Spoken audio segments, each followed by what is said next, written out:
বেশি বেশি করে ভাইয়াকে লাইক কমেন্ট অ্যান্ড শেয়ার করবেন, কারণ এই ভিডিওতে আমি আছি রেসিং ব্লু কালারটা। 250 সিসির অনেকগুলো বাইক এখনো বাংলাদেশে আছে। এই মুহূর্তে আপনি 250 কাস্টমার হলে এফজেড কত নাম্বার লিস্টে থাকতো আপনার? হ্যালো ভিউয়ার্স, সবাই আমাকে দেখবেন, আমি বাইক নিয়ে কথা বলবো। আচ্ছা, সো আরও একজন ফেমাস লেডি বাইকারকে পেয়ে গিয়েছি। সো আপু স্পোর্টস সেগমেন্টের বাইক চালায়, আমি এখনও সাহস পাই নাই স্পোর্টস সেগমেন্টের বাইক নিয়ে ঢাকার বাইরে ট্যুর করার। সো আপু অনেক সাহসী। সো 250 সিসি বাংলাদেশে চলে আসলো, ইয়ামাহার 250। সো সব কিছু মিলে আপনার কেমন লাগছে? অনেক অনেক ভালো লাগছে। সবাই বলতে মানে আমি সহ সবাই অনেক ওয়েট করছে, ফাইনালি চলে আসলো। অ্যান্ড এটা আমার ফ্রেন্ডদের মধ্যে অনেকে অলরেডি প্রিবুক কখন দিবে, কিভাবে দিবে, একটা প্ল্যান প্রোগ্রাম চলছে অলরেডি।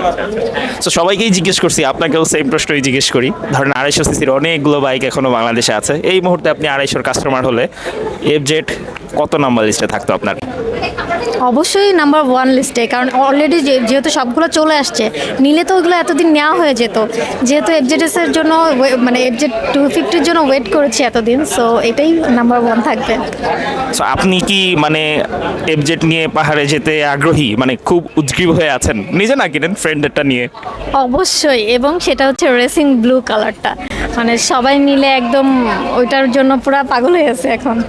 সো আমি আসলে ব্ল্যাক লাভার, আপুর সাথে একমত হতে পারলাম না। তারপরেও আপুর যারা ভিউয়ার আছেন, আমার বেশি করে লাইক কমেন্ট শেয়ার করবেন। ওনার অনেকগুলা লাইক কমেন্ট শেয়ার আছে, ওনারা আপাতত করার দরকার নাই।